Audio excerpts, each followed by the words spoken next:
Daily. Taste the Daily. తెలంగాణలో చలి వణికిస్తుంది. ముఖ్యంగా ఉత్తర భారతదేశం నుంచి వేస్తున్న శీతల గాలుల కారణంగా చలి అధికంగా ఉంటుంది.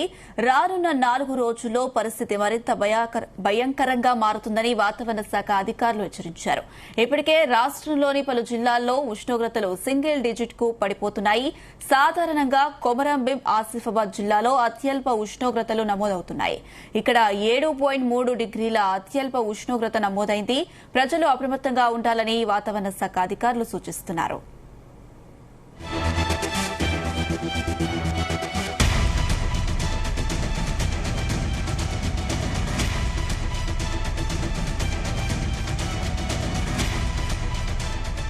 ఇదే అంశానికి సంబంధించి మరిన్ని అప్డేట్స్ మా ప్రతినిధి రాజు పటేల్ అందిస్తారు. S Raju Patel. Good morning Anusha.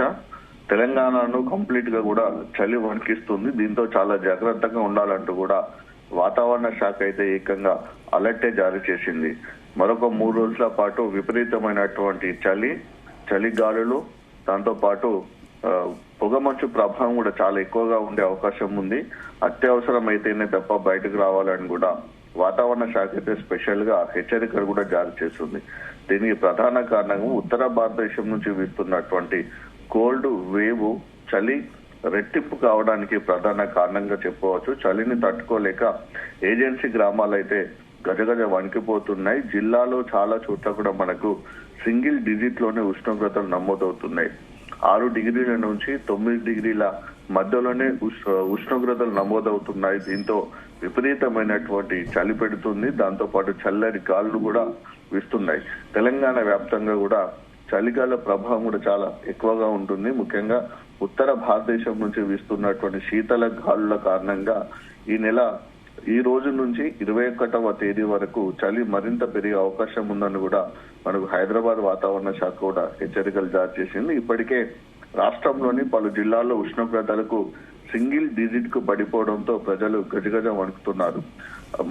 అంటే ఎక్కువగా మనకు కొమరంభీం, ఆసిఫాబాద్ జిల్లాలోనే అత్యల్ప ఉష్ణోగ్రతలు నమోదవుతుంటాయి. కానీ ఏడాది సంగారెడ్డి జిల్లాలో కూడా చాలా చోట్ల కూడా అత్యల్ప ఉష్ణోగ్రతలు నమోదయ్యాయి. సంగారెడ్డి జిల్లా కోహీర్ మండలంలో అత్యంత శీతల ప్రాంతంగా ఈ సంవత్సరం మనకు కనిపిస్తుంది. గడిచిన 15 రోజులుగా కోహీర్ లో కనిష్ట ఉష్ణోగ్రతలు గణనీయంగా పడిపోతున్నాయి. బుధవారం ఈ కోహీర్ లో 7.3 డిగ్రీల అత్యల్ప ఉష్ణోగ్రత నమోదైంది. దాంతో పాటు మెదక్ జిల్లా దామరంచలో 10 డిగ్రీలు, సిద్దిపేట జిల్లా పోతిరెడ్డిపేటలో 9.2 డిగ్రీల కనిష్ట ఉష్ణోగ్రతలు రికార్డ్ అయ్యాయి. ఉదయం వేళ దట్టమైనటువంటి పొగమంచు కూడా కురుస్తూ ఉండడం వల్ల అటు నేషనల్ హైవేస్ పైన కానీ, స్టేట్ హైవేస్ పైన, మెయిన్ రోడ్ల పైన వెళ్ళడానికి వాహనదారులు కూడా చాలా ఇబ్బందులు పడుతున్నారు. మార్నింగ్ టైంలో ఎవరైతే పనులకు వెళ్తారో వారికి కూడా జర్నీ చేయలేక కూడా తీవ్రమైనటువంటి ఇబ్బందులు ఎదుర్కొంటున్నటువంటి సిచ్యువేషన్ మనకు తెలంగాణ వ్యాప్తంగా కనిపిస్తుంది అనుష. తీవ్రమైనటువంటి చలికాలంలో ఆరోగ్య సమస్యలు తలెత్తకుండా ఉండాలని కూడా పలు జాగ్రత్తలు అయితే అటు నిపుణులతో పాటు డాక్టర్లు కూడా సూచిస్తున్నారు. ఎందుకంటే ఇప్పటికే ఈ కోల్డ్ వేవ్ కారణంగా, చలి ప్రభావం కారణంగా, చలి గాలుల ప్రభావం కారణంగా ఆల్రెడీ హాస్పిటల్స్ కు వెళ్లే వారి సంఖ్య కూడా క్రమక్రమంగా పెరుగుతుంది. ఎందుకంటే ఎవరైతే మనకు ఆస్తమా గానీ, న్యూమోనియా గానీ, ఇతర లంగ్స్ ఇన్ఫెక్షన్స్ ఉన్న వాళ్ళు, శ్వాసకోశ సంబంధిత సమస్యలు ఉన్న వారు, స్కిన్ ప్రాబ్లమ్ తో, స్కిన్ డిసీజ్ తోటి సఫర్ అవుతున్న వాళ్ళందరూ కూడా ఈ చలిని తట్టుకోలేక వారికి ఉన్నటువంటి అనారోగ్య సమస్యలు మరింత రెట్టింపు అవుతున్నాయి. దాంతో పాటు కొత్తగా కూడా డిసీజ్ లు అటాక్ అవుతున్నాయి. సో ఎర్లీ మార్నింగ్ టైం మనకు 4 o'clock నుంచి 7 వరకు ఉండేటువంటి వాతావరణం అయితే అత్యంత భయంకరమైన వాతావరణంగా చెప్పుకోవచ్చు. ఎందుకంటే ఇలాంటి అనారోగ్య సమస్యలు ఉన్న వారికి ఇది చాలా డేంజర్ జోన్, డేంజర్ టైం అన్నట్టు. ఈ టైంలో వారికి ఉన్నటువంటి అనారోగ్య సమస్యలు రెట్టింపు అవుతాయి. దగ్గు ఎక్కువగా వస్తుంది, శ్వాస పీల్చుకోవడం కూడా చాలా ఇబ్బందిగా ఉంటుంది. సో అలాంటి సమయంలో నెబులేషన్ కూడా వాడుతూ ఉంటా అంటారు, ఇన్హేలర్ కూడా వాడుతూ ఉంటారు. సిచ్యువేషన్ పేషెంట్ల వద్ద ఎక్కువగా కనిపిస్తుంది.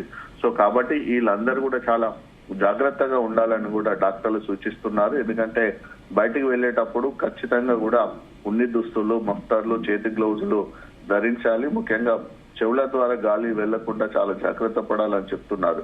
రాత్రి పడుకునేటప్పుడు కూడా వెచ్చటి దుప్పట్లు ఉపయోగించాలనుకుంటున్నారు. సో శరీర ఉష్ణోగ్రతను మనం కంట్రోల్ చేసుకోవడానికి, స్థిరంగా ఉంచుకోవడానికి వేడి ఆహారాన్ని తీసుకోవడము, గోరువెచ్చని నీటి తాగడం వల్ల గొంతు సమస్యలు రాకుండా ఉంటాయి అంటున్నారు. అల్లం టీ, మిరియాల చారు వంటివి కూడా రోగ నిరోధక శక్తిని పెంచుతాయి కాబట్టి అవి కూడా తీసుకోవాలంటున్నారు.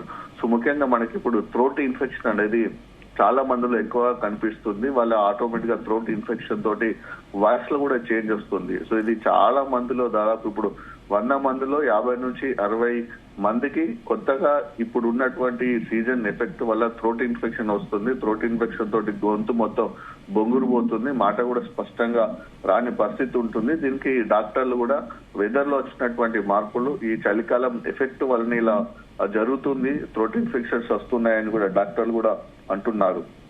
సో చలికాలంలో మనకు చర్మం పొడిబారి పగులు కూడా వచ్చే అవకాశం ఉంటుంది కాబట్టి దీనికోసం మాయిశ్చరైజర్లు లేదా కొబ్బరి నూనెలు కూడా స్కిన్ కి అప్లై చేసుకోవాలని కూడా సూచిస్తున్నారు. ముఖ్యంగా వృద్ధులు, చిన్నపిల్లలు, ఎవరైతే మన శ్వాసకోశ సంబంధిత సమస్యలు ఉన్న వారు కూడా చలి గాలికి గురి కాకుండా చాలా జాగ్రత్తగా ఉండాలి. వారికి స్వీయ రక్షణలు పాటించాలి. సెల్ఫ్ గా సేఫ్టీ సిస్టమ్స్ కూడా వాళ్ళే అలవాటు చేసుకోవాలనేటువంటిది సూచనలు, సలహాలు కూడా డాక్టర్లతో పాటు ఇటు వైద్య నిపుణులు కూడా ఇస్తున్నటువంటి సిచ్యువేషన్ కనిపిస్తుంది అనుష. ఓవరాల్ గా అయితే మనకైతే మరొక 3-4 రోజుల పాటు అయితే చలి తీవ్రత ఇంకా మరింత పెరిగే అవకాశం ఉన్నటువంటి నేపథ్యంలో ప్రజలైతే చలి ప్రభావం నుంచి తట్టుకోవడానికి అయితే జాగ్రత్తగా ఉండాల్సిన అవసరం ఉంది Anusha. Right Raju Patel, thank you.